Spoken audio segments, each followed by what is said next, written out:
Hey, welcome to the Kitchen Talk with Granna. I'm so glad you guys can come up into the kitchen with me today. We're gonna have a good conversation today. But before we get started, you guys know what my routine is. Go ahead, right down there, right on down there at the bottom of your screen. Go ahead and take care of that thumbs up for me. Go ahead and share my video with all your family and friends. And if you have not become one of Granna's followers, please go ahead and hit that subscribe button and become one of my followers. I would love to have you, okay?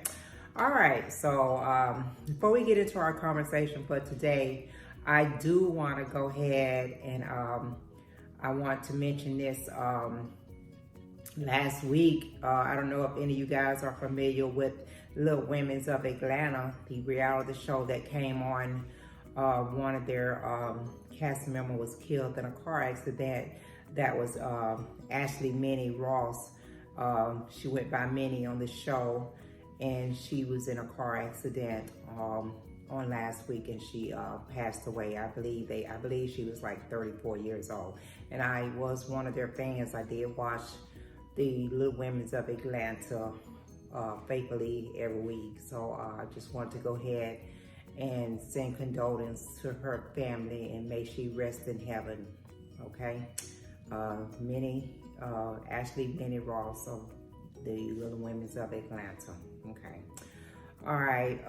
So today I'm just going to conversate with you guys a little bit about what's going on here in the state of Alabama. Okay. So our Governor Ivory, had her news conference a few days ago, like the middle of last week. And at that time, she limited a lot, what was going to be reopening in our state. And she talked about the reasons for the business that she chose to reopen, okay? As of the 30th of April, we expired the stay-at-home part of it. So she changed that to go into effect on the 30th. The safer at home policy, basically pretty much the same thing. If you don't need to go out, stay at home. She really emphasized and focused on people wearing masks when they go out. If you out and about, she really really pushed the idea of everybody wearing a mask. She said that was something she couldn't make mandatory, but it would be a great idea to do that, okay? So the non-essential places that she decided to reopen starting last weekend, the past weekend, was the retail stores, retail business. Like I said, I don't know how they really go by of making some of these decisions, but 99% of the stuff I did agree with her, so I have to say that. But the retail business with a capacity of 50 people, they don't want no more than that in these retail. And of course, they still want these business to ensure that they're practicing as much as social distance as possible, still have hand sanitizer available for the customers and the employees, and if the employees can wear masks, for them to have masks on, and also with the associates to with their employees to have the masks on also. And then she opened up the beaches throughout Alabama, and just like no more than 10 people gathering together when they're out on the beach. I don't really know how they're going to monitor that, because I know they have like lifeguards and different stuff on different people like that on different beaches. But anytime you open it up where there can be a gathering for more than 10 people, I think it's going to be kind of hard for them to monitor that. But the beaches are open, and then she kind of opened up the medical part of it for the elective surgeries. They talking about your like a colonoscopy, if you need knee surgery and different surgeries like that. They kind of opened it back up for that and stuff. So a lot of people was kind of disappointed in the things that the governor chose to open at this time. But like you said, she had her staff of people that she's been meeting with and talking to, you know, her doctor, there was a pastor on her panel, financial advisor, you know, they have all these people that's on her panel that she's been communicating, and they've been working out this reopening plan. So there's going to be different phases to the reopening here in Alabama, okay? But a lot of people was kind of upset with her, you know, about why would she not choose the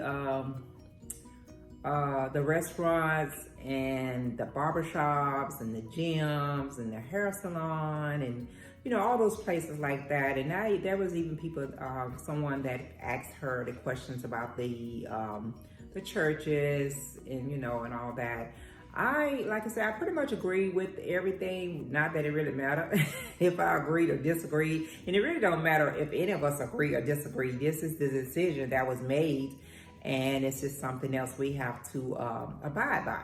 And I think patient is a virgin. You have to just basically be patient and kind of, you know, let it kind of work itself out and work yourself back into some of these places, okay?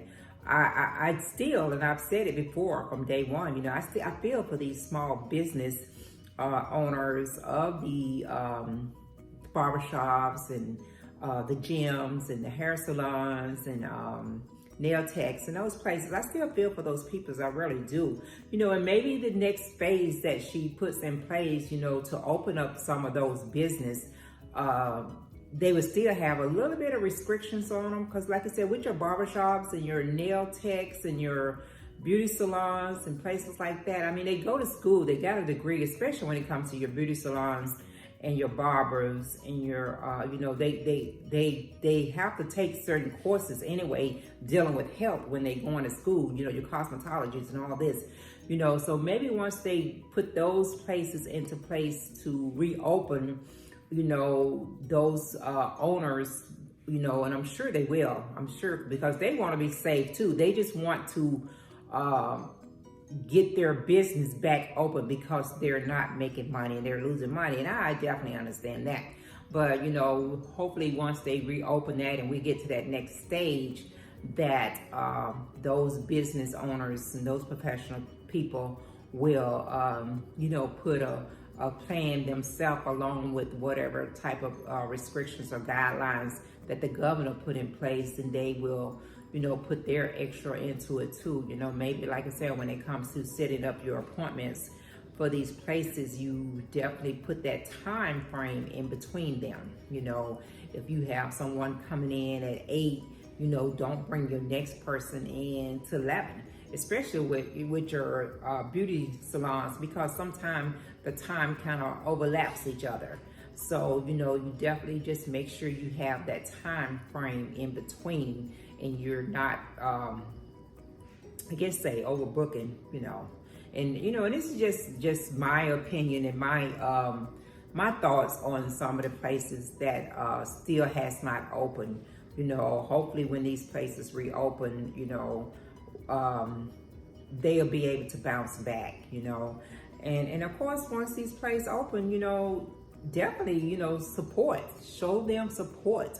You know, if you're starting to do your hair yourself, or you're doing your nails yourself, you know, once these places reopen, you know, maybe if you only go to them once a month, you know, where you can still show some support and help them out at the same time financially. You know, I'm probably gonna cut back on some of my visit that I had before, you know, especially like at the nail place and stuff like that. And it's not because I don't want to support them. It's just that I'm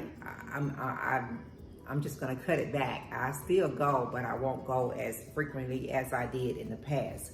So I just think that, you know, everybody has to be patient. They definitely have to be patient. I really haven't heard exactly how things went on when they opened up over in Georgia about a week and a half ago, you know, how that was.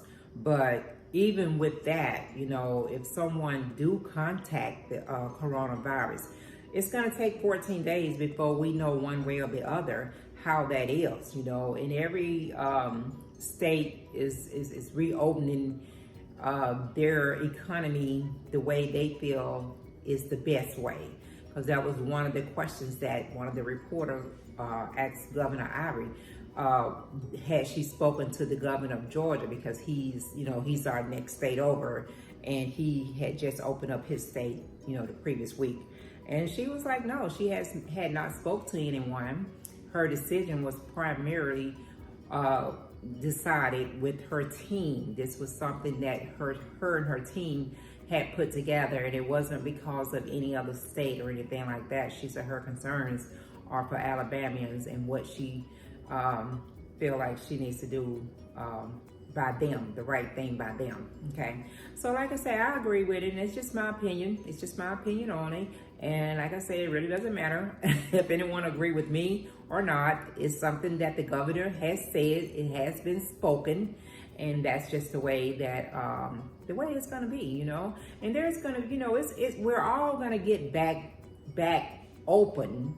I don't know if it'll ever be the same. Who knows what it's going to be. For some people, they may come out ahead, and some people may have to fight a little longer to just get back above water. So, it just kind of depends on the type of business, what type of financial situation they was in before this got started, and how much of an impact it has brought to their business with this 4 to 6 weeks stay at home that we've gone through.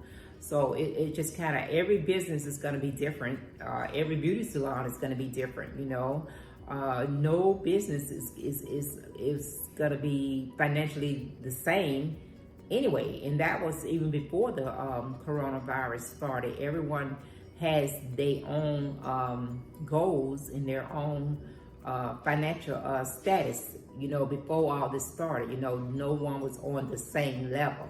So hopefully, and I pray that everybody can at least come up, and get their head above the water. So we're just gonna have to sit back and be patient and wait for this next phase to take place and see what happens with that. And just try to, think about what you're saying before you put it out there. Because like I said, a lot of people is being very negative towards what the governor has put in place, and there's nothing you can do about it. So why be negative? Why be hateful about it? Because you can't change it. And if you take a chance on reopening on your own, just kind of be prepared if that happened. If you decide to do that you might end up putting yourself in a more financial situation if you get caught being open and you're not supposed to be, and you end up getting a fine. That's money that's going to be just flushed down the toilet because of you not having that patience to wait. And like I say, I'm not knocking anybody's business. No, that is not what I'm doing, because before this corona started, I did contribute to a lot of those business. I went to the gym. I got my nails done. I got my hair done. I've even had a couple of tattoos here and there. Bowling alley. I was at the bowling alley every week. Every week I was bowling. So I did contribute my little bit to all these business. So of course I don't want to see them lose their business, and I want to see them bounce back, because a lot of those things was my form of enjoyment, or my form of treating myself to a little extra something, okay? All right, but yeah, so I'm hoping they come back. We're just gonna sit back and we're gonna wait on this next phase to take place and see what happens with that. And I just want everybody, just stay positive. Stay positive.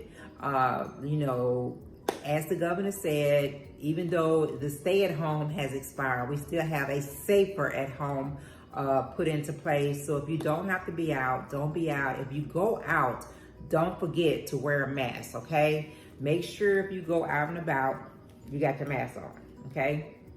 Not only for for yourself, then you're helping to protect the person that may be within that 6 feet of you or closer, okay? So make sure you wear your mask. Make sure you give a smile to everybody you come in contact with. Do it from a distance. You don't have to be all up in their face to give that smile.